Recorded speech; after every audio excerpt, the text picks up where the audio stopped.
آپ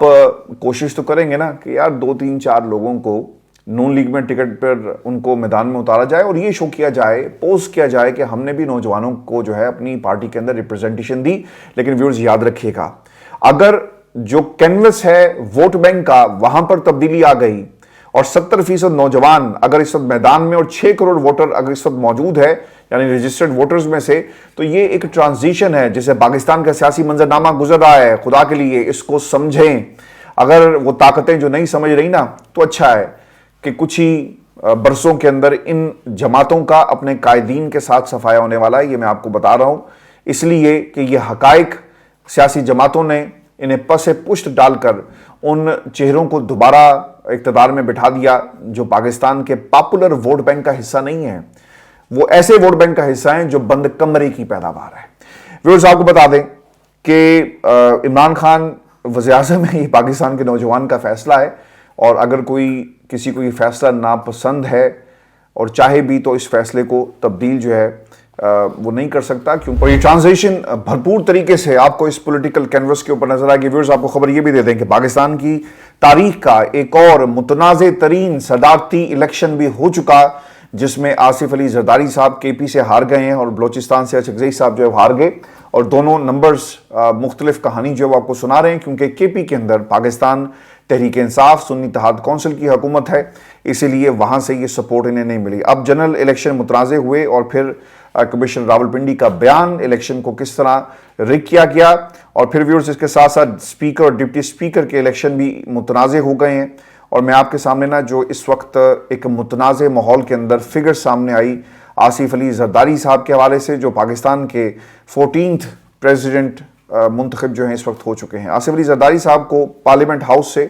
255 ووٹ ملے، جبکہ سنی اتحاد کونسل کے امیدوار محمود اچکزئی صاحب کو 119 ووٹ جو ہیں ان کے حصے میں آئے۔ پنجاب اسمبلی سے آصف علی زرداری صاحب کو 246 ووٹ ملے، محمود اچکزئی کو 100 ووٹ جو ہیں صرف مل سکے۔ خیبر پختونخوا اسمبلی سے آصف علی زرداری صاحب ہار گئے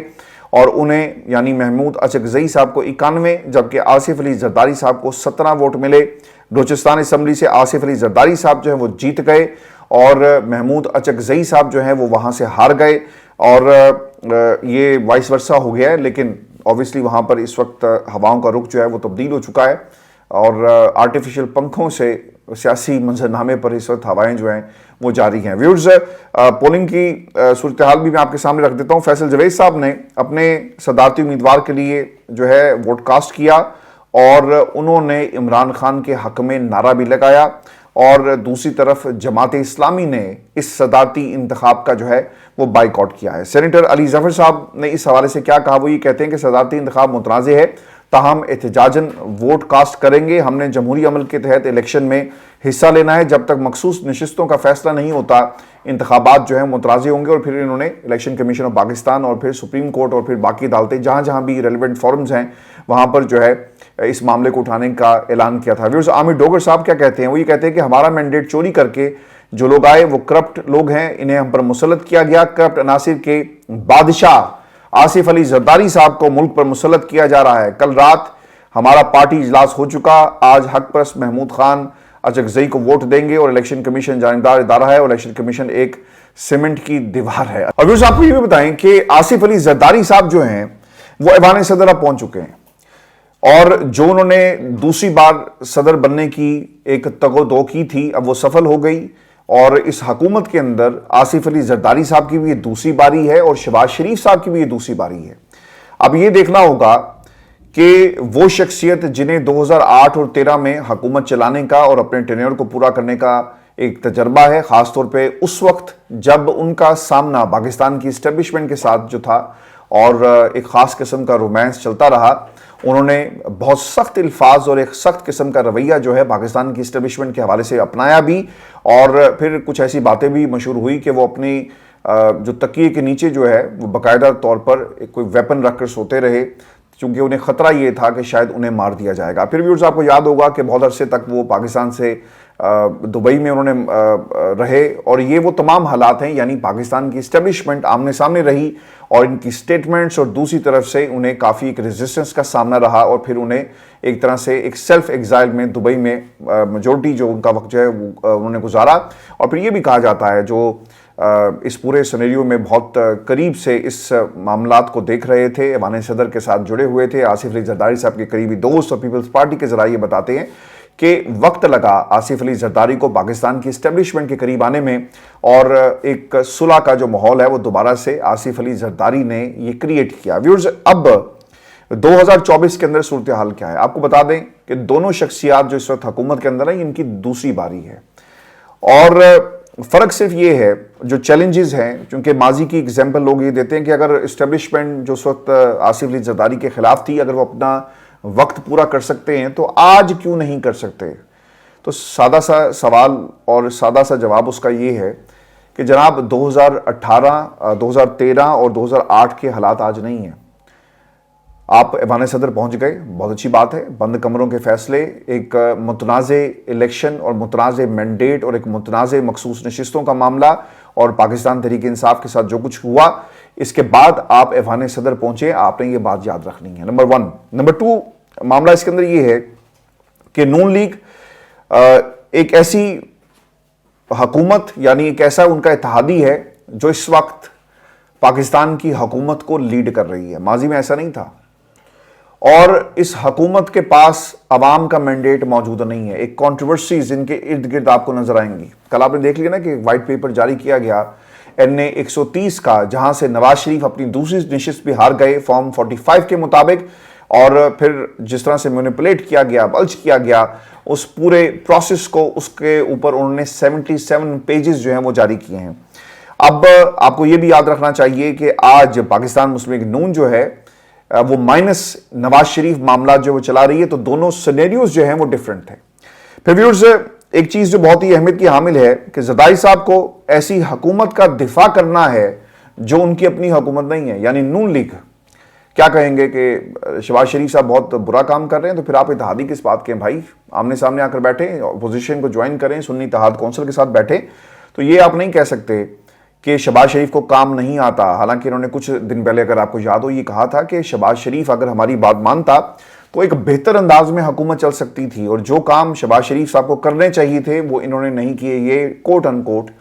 آصف علی زرداری صاحب کے الفاظ تھے، لیکن وقت بدلا، کرسی آپ کے سامنے تھی، ایوان صدر کے دروازے آپ کو کھلتے ہوئے اپنے لیے نظر آ رہے تھے، اور ایوان صدر میں آپ اپنی تصویر کو لٹکتے ہوئے دیکھ رہے تھے، تو پھر بھائی یہ سب کچھ تو ہونا ہی تھا۔ اور آصف علی زرداری صاحب جو ہیں وہ اب کیا موقف اپنائیں گے؟ وہ صاف یہ کہیں گے کہ جناب جب تک سسٹم کو آپ چلا سکتے ہیں ملک کی خاطر، پاکستان کھپے، یہ نعرہ لگا کر ہم اس حکومت میں آئے، اس سے زیادہ اور کوئی مینڈیٹ ہمارا نہیں ہے۔ تو لہٰذا وہ جماعت جس کا مینڈیٹ موجود نہیں ہے، آپ کو اس قسم کی سٹیٹمنٹس جو ہیں وہ دونوں طرف سے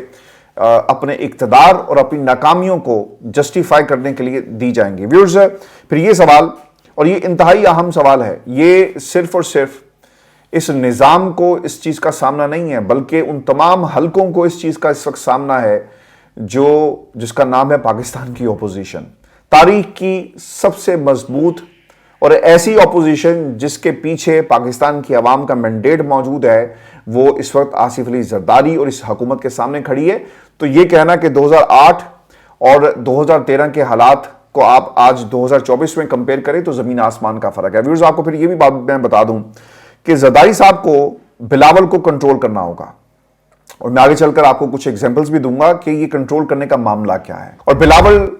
اسحاق ڈار صاحب کے نام کے اوپر کبھی بھی ایگری نہیں کرتے تھے، اور آج جو ہیں آپ کے سامنے سینیریو کے قصہ نام جو ہیں بدل چکے ہیں۔ اور پھر سب سے اہم یہ ہے کہ پاکستان کی اسٹیبلشمنٹ کے حامی، اور پھر آرمی ایکٹ یعنی پیپلز پارٹی PTI کے خلاف جا کر کچھ ایسے قوانین پر دستخط کرے گی، یقیناً یہ ان کے لیے ایک بہت بڑا کوشچن ہوگا آنے والے دنوں کے اندر، چونکہ ویورز حالات بدل جاتے ہیں، سیاستدان جو ہے وہ بھول جاتا ہے کہ اس نے ماضی میں کیا کیا، لیکن اب یہ جو میں نے آپ کے سامنے 70% جو ووٹ بینک تھا پاکستان کی عوام کا، وہ نوجوانوں پر مشتمل ہے، اور شاید یہ نوجوان جو ہے نا اب انہیں بھولنے نہیں دے گا کہ جب تمہیں اقتدار ملا تو تم اس ملک کے ساتھ اور آئین کے ساتھ اور جو ترامیم تم نے کی کیا کھلواڑ جو ہے وہ کیا. تو یہ دونوں سینیریوز جو ہیں بہت ہی مشکل ہوں گے آصف علی زرداری صاحب کے لیے, اور پھر زرداری صاحب کو ایسی قانون سازی پر بھی دستخط کرنا پڑ سکتے ہیں جو ملک میں سوشل میڈیا اور آزادی اظہار رائے پر پابندی ہو. مجھے یاد ہے کہ شہری رحمان صاحبہ نے بہت دفعہ صحافیوں کے ساتھ بیٹھ کر بھی احتجاج کیا متعدد مواقعوں کے اوپر, اور انہوں نے آزادی اظہار کے اوپر بات کی. لیکن کیا آپ کسی ایسے قانون کے اوپر دستخط کریں گے جس سے پاکستان کی عوام اور ان نوجوانوں کی آواز کو جو ہے وہ دبایا جا سکے؟ ویورز, اب نون لیگ سخت ترین معاشی فیصلوں کا کیا بوجھ اٹھا سکے گی؟ میں آپ کو ایک بات بتا دوں کہ نواز شریف صاحب کی زیر صدارت ایک میٹنگ ہوئی, اور اس میٹنگ کے اندر نواز شریف صاحب نے کہا شہباز شریف صاحب کو کہ یار یہ کابینہ میں شمولیت پر آپ کو باقاعدہ طور پر پیپلز پارٹی کو آن بورڈ لینا ہوگا. یہ نہیں ہو سکتا کہ آپ نے آئینی عہدے لے لیے اور سارے کا سارا جو گند ہے وہ ہمارے لیے چھوڑ دیا, یعنی تنقید ہو تو آپ کو اس تنقید میں ہمارے ساتھ بیٹھنا ہوگا. ہم اکیلے عوام کو فیس نہیں کریں گے, اور ہم اکیلے سارے کا سارا جو برڈن ہے اور جو بوجھ ہے وہ اپنے اوپر برداشت نہیں کر سکتے. لہٰذا پاکستان مسلم لیگ نون نے اپنے اس اجلاس کے اندر نواز شریف صاحب نے کہا کہ جاؤ جا کر انہیں مناؤ اور کوشش کرو. اب ویورز, اس کے اندر دو چیزیں ہیں. پاکستان مسلم لیگ نون کیا انہیں قائل کرنے میں کامیاب ہو جائے گی؟ تو میں آپ کو یہ سینیریو بھی سمجھا دیتا ہوں. ایم کیو ایم نے ووٹ دیا ہے آصف علی زرداری صاحب کو. ایم کیو ایم جو ہے نون لیگ اس بنیاد کے اوپر پیپلز پارٹی کو کہے گی کہ وہ جماعت جو آپ کو ووٹ نہیں دینا چاہتی تھی, ہم نے انہیں قائل کیا, دیکھیں آپ کو ووٹ پڑ گیا, ٹھیک ہے, احسان جتائیں گے. اور پھر اس کے ساتھ ساتھ ویورز آپ کو یہ بھی یاد رکھنا ہے کہ نون لیگ اکیلے اس اپوزیشن کا سامنا نہیں کر سکتی جسے عمران خان جیل میں بیٹھ کر لیڈ کر رہے ہیں, اور یہ ان کے اکیلے بس کی بات نہیں ہے. اس لیے وہ چاہتے ہیں کہ وہ اتحادی جو حکومت بنانے میں صرف نمبرز جنہوں نے پورے کیے ہیں وہ نمبرز پورے نہ کریں, بلکہ کابینہ میں ہمارے ساتھ بیٹھ کر وزارتیں تقسیم کریں, تاکہ جو برڈن ہے اس پورے نظام کو گرانے کا وہ صرف ہمارے اوپر نہ پڑے, بلکہ ہمارے ساتھ آنے والے الیکشنز کے اندر جو پولیٹیکل کیپٹل ہے وہ اسی طرح تقسیم ہو, اور کسی ایک جماعت کے اوپر بات نہ آئے. جب ہم عوام کی عدالت میں جائیں گے تو ہم پھر یہ کہیں گے کہ جناب دیکھیں ہم اکیلے نہیں تھے, پاکستان پیپلز پارٹی بھی ہمارے ساتھ فیصلے کرتی رہی, اور ہم نے جو آپ لوگوں نے ہمیں مینڈیٹ دیا جتنا ہم کر سکتے تھے ہم نے کیا, اور ہمارے مینڈیٹ کا یہ تقاضا تھا کہ ایک اتحادی حکومت بنائیں اور اس اتحادی حکومت کے ذریعے یہ فیصلے جو ہیں وہ ہم کروائیں. اب اس میں ایک بڑی بات جو بہت ہی اہم ہے اس پورے سینیریو کے اندر, میں بلاول کو اپنی بات سے پیچھے ہٹتے ہوئے دیکھ رہا ہوں, اور میں ایک جملہ بلاول کے حوالے سے آپ کو یاد کروا دوں. ایک انٹرویو بلاول زرداری نے دیا, اور بلاول نے یہ کہا تھا, اگر آپ کو یاد ہو, کہ جناب چونکہ ابا جی جا کر پی ڈی ایم حکومت کے حوالے سے زبان دے کر آ گئے تھے, تو میں نے تو پہلے بھی کہا تھا کہ ابا جی ہم نے نہیں بیٹھنا, اٹھ جاتے ہیں. چونکہ زبان دے دی تھی تو لہٰذا ہم نے اپنی زبان کا احترام کیا, اور اس زبان کے صدقے ہم نے اس حکومت کو قبول کیا. اور اب دوبارہ پتہ کیا ہوگا, آصف علی زرداری صاحب ایک بار پھر جو ہے وہ نون لیگ کو زبان دیں گے, اور بلاول کوئی نہ کوئی وزارت لینے میں کامیاب ہو جائیں گے, اور اسی بنیاد کے اوپر وہ دوبارہ آئیں گے کہ جناب ابا جی کیونکہ جا کر زبان دے آئے تھے, لہٰذا میرے پاس کوئی اور آپشن موجود نہیں تھا, نہ ہی ہم کسی سیاسی قیدی کو رہا کریں گے. آپ نے اگر گفتگو نہیں سنی تو یہ جملہ بھی میں آپ کے سامنے رکھ دیتا ہوں. مشاہد حسین سید صاحب جو ہے وہ بار بار کہہ رہے ہیں, اور ان کا کہنے کا مطلب یہ ہے کہ کہیں نہ کہیں کوئی نہ کوئی یہ ضرور سوچ رہا ہے کہ عمران خان کو باہر نکالا جائے, اور اس نظام کو اگر آپ نے چلانا ہے تو عمران خان اس نظام کے سب سے بڑے سٹیک ہولڈرز ہیں. اور ویورز یاد رکھیے گا کہ اس وقت آپ کو یہ جو زبردستی کا نکاح نظر آ رہا ہے اس کا ڈراپ سین اور اس کا جو انجام ہے وہ بہت ہی بھیانک ہوگا. یہ بھی آپ کو یاد رکھنا ہے, کیونکہ مشاہد حسین سید کا بولنا, چونکہ ان کا تعلق تو نون لیگ سے ہے اور وہ سینٹ میں کھڑے ہو کر یہ بیان کر رہے ہیں, یہ دکھاوا نہیں ہے, یہ آنے والے کل کے حوالے سے ایک انہوں نے پیغام دے دیا ہے کہ جب یہ نظام نہیں چل پائے گا, یا کچھ لوگ جو ہیں وہ سمجھیں گے کہ اب ان کے بس کی بات نہیں ہے, تو یقیناً ہواؤں کا رخ تبدیل ہوگا اور خان صاحب جو ہیں وہ باہر ہوں گے. تو اس لیے مشاہد حسین سید کے اس بیان کو آپ نے نہیں بھولنا, یہ موجودہ حالات کے اندر سب سے جو ریلیونٹ ان کا ایک بیان تھا آنے والے کل کے حوالے سے. اور ویورز آپ کو یہ بھی خبر دے دیں کہ خان صاحب کو رہا کرنے کے حوالے سے, چونکہ یہ انٹرلنکڈ ایک سٹوری تھی, پاکستان تحریک انصاف نے کچھ فیصلے کیے ہیں, اور انہوں نے یعنی سینیٹر علی ظفر صاحب کی گفتگو کو اگر آپ سنیں اور اس کے ساتھ ساتھ دیگر لوگ جو اس وقت ایوان کے اندر موجود ہیں پارلیمان کے اندر وہ کیا کہہ رہے ہیں. علی ظفر صاحب نے یہ کہا جی کہ election commission P T I کے خلاف فیصلے کرتا آیا ہے. ہماری مخصوص نشستیں دیگر جماعتوں کو نہیں مل سکی. دوبارہ فہرستیں دینے کی کوئی قدغن جو ہے وہ نہیں تھی. ہم نے فیصلہ کر لیا ہے کہ ہر فورم پر آواز اٹھائیں گے. قانونی جنگ بھی لڑیں گے اور پارلیمنٹ میں بھی آواز اٹھائی جائے گی. دیگر جماعتوں کے ساتھ مل کر بھی بھرپور احتجاج کریں گے اور عمران خان کو رہا کریں گے. ملک میں قانون کا جس طرح سے مذاق بنایا جا رہا ہے. ہائی کورٹ فیصلہ کرتا ہے کہ عمران خان سے پی ٹی آئی کے رہنما کو ملنے دیا جائے. جیلر صاحب اجازت نہیں دیتے اور عدالتی احکامات کو ہوا میں اڑا دیا جاتا ہے. اور پھر چیئرمین سینٹ سے 10 ماہ کے بعد صدارتی الیکشن کے لیے سینیٹر اعجاز چودھری صاحب کے پروڈکشن آرڈر جو جس طرح سے جاری کیے گئے, لیکن اس پر بھی جیلر صاحب نے چیئرمین سینٹ کے آرڈر کو پاؤں کی جوتی کی نوک پر رکھا اور انہیں رہا نہیں کیا اور وہ ووٹ کاسٹ جو نہیں کر سکے. ویلکم ٹو پاکستان 50-50 جی ایک پروگرام آیا کرتا تھا پی ٹی وی کے اوپر. If you are from that age that is one of the golden memories of my childhood. مجھے اچھی طرح یاد ہے. تو ایک وہ گورا سنہری بالوں کے ساتھ اور اس نے ایک ہیڈ بینڈ جو ہے وہ پہنا ہوتا تھا. تو وہ پاکستان میں سیر کر رہا ہے اور مختلف کردار اس کی اس سکٹ کے اندر آپ دیکھ سکتے ہیں. تو اس پروگرام کے اندر جب بھی وہ پاکستان کے حالات کے بارے میں بات کرتا ہے تو حیرت سے ایک ہی جملہ کہا کرتا تھا, کیونکہ ہمارے یہاں کوئی سسٹم تو ہے نہیں. تو حیرت کا اظہار وہ اس جملے کے ذریعے کرتا تھا کہ واٹ اے کنٹری, کہ یہ کیسے لوگ ہیں اور یہ کیسا ملک ہے. تو پاکستان کے حالات جی ایسے ہی ہیں اور یہاں پر اسی طرح یہ سب کچھ ہوتا آئے گا, کیونکہ اگر ہم نے خود سے نہیں بدلیں گے نا تو یہ ملک نہیں بدل سکتا. اور نوجوان یہ جو 70% نوجوان ہیں انشاءاللہ ایک ٹرانزیشن ہمیں اس نظام کے اندر نظر آ رہی ہے. وقت لگے گا لیکن سب فلٹر ہو جائے گا وقت کے ساتھ ساتھ. اور جو سب سے آخر میں لوگ رہ جائیں گے, جو سوچ رہ جائے گی وہ پاکستان کو آگے لے کر جائے گی. لیکن ابھی ہرڈل جو ہیں وہ موجود ہیں. انہوں نے مانگے تانگے کی حکومت بنا لی. لوگ اس کے اندر کرپٹ پریکٹسز کے باوجود موجود ہیں. نظام ایک کرپشن کے اوپر یعنی مینڈیٹ کی کرپشن کے اوپر رکھا گیا, لیکن وقت کے ساتھ ساتھ یہ چیزیں جو ہیں وہ ضرور مائنس ہوں گی اور آخر میں پاکستان کا جو نوجوان ہے وہ اپنی تقدیر کا اور اس ملک کی تقدیر کا خود فیصلہ کرے گا. ویورز, یہ شہباز صاحب جو اس وقت کر رہے ہیں اور جس طرح سے کابینہ کی جو بات ہو رہی ہے, میں آپ کو ایک بات بتا دوں کہ یہ کابینہ جو ہے نا یہ ایک نابینا کابینہ آپ کو نظر آئے گی, کیونکہ ان کے پاس مینڈیٹ نہیں ہوگا اور یہ اس خوف سے کام صحیح نہیں کر سکیں گے کیونکہ مینڈیٹ نہیں ہے. اور پھر یہ بھی ڈر ہوگا کہ اگر ہم نے کچھ ایسے فیصلے کر لیے تو یقیناً یہ اور ہمیں اگر نتائج نہ ان فیصلوں کے ذریعے مل سکے تو یقیناً ہماری آنے والی حکومت اور پولیٹیکل کیپٹل ہمارا تباہ ہو جائے گا. میں آپ کو اس کی ایک ایگزامپل دے دیتا ہوں کہ اس وقت مسلم لیگ نون کے لیے جو اس وقت کنفیوز پالیسی جو چیلنج ہے وہ یہ ہے کہ کابینہ کو کیسے چلایا جائے اور کابینہ میں کس کس کو شامل کیا جائے. اسحاق ڈار صاحب کی جگہ نا انہوں نے جو ایچ بی ایل کے چیف ایگزیکٹو اور 3 کروڑ ماہانہ تنخواہ لے رہے ہیں محمد اورنگزیب صاحب نے, ایک تو اپنی شہریت چھوڑنے کی درخواست دے دی ہے. اور عام طور پر برطانیہ کی شہریت اگر کوئی چھوڑے تو اس میں ایک طریقہ کار موجود ہے کہ وہ شہریت سے سٹیپ ڈاؤن کرتے ہیں, لیکن جو ان کا انڈیفینٹ لیو ٹو ریمین ہوتا ہے وہ واپس نہیں کرتے. برطانیہ کے بہت سارے لوگوں نے یہ کیا, پاکستان آئے, انہوں نے کہا جی کہ ہم الیکشن لڑنا چاہتے ہیں تو ہم شہریت چھوڑ کر آ گئے, یعنی پاسپورٹ سرنڈر کر دیا لیکن انڈیفینٹ لیو ٹو ریمین جو ہے اسے نہیں چھوڑا جاتا. تو اس کے اندر ایک لکونہ موجود ہے. بعض لوگ اگر یہ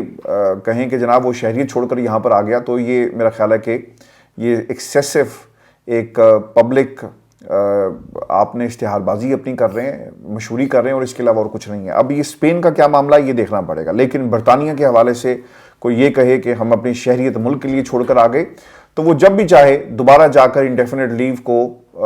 اپلیکیشن دے تو دوبارہ سے اپنی شہریت جو ہے وہ حاصل کر سکتا ہے. اچھا جی, اب یہ چیف ایگزیکٹو صاحب جو ہیں وہ آ رہے ہیں محمد اورنگزیب صاحب, اور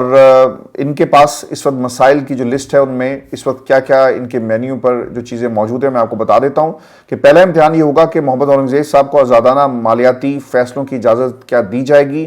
یہ دیکھنا اہم ہوگا کہ آئندہ ہفتوں میں وہ آئی ایم ایف ٹیم کا سامنا کیسے کرتے ہیں, پھر نجکاری کے عمل میں ان کا ایک ان پٹ جو ہے وہ کیا ہوگا, اور اگلے 2 سے 3 ماہ میں یہ چیزیں بڑی کلیئر ہو جائیں گی. پھر ویورز دوسرا مسئلہ یہ ہے کہ پاکستان پیپلز پارٹی جو کابینہ میں موجود نہیں. میں نے اس لیے آج یہ ٹائٹل میں بھی لکھا کہ نواز شریف یا پاکستان مسلم لیگ نون کی کابینہ اصل میں ہے نابینا, کیونکہ ان کو کچھ نظر نہیں آ رہا کہ انہوں نے اس ملک کو جو ہے وہ کیسے چلانا ہے. ویورز میں آپ کو نا یہ بھی بتا دوں آخر میں جاتے جاتے کہ اگلے 1 سے 2 ماہ کے اندر یہ ملک کس طرح چلے گا اس کا فیصلہ ہو جائے گا. اتحادی کہاں پر سٹینڈ کرتے ہیں, ایک دوسرے کو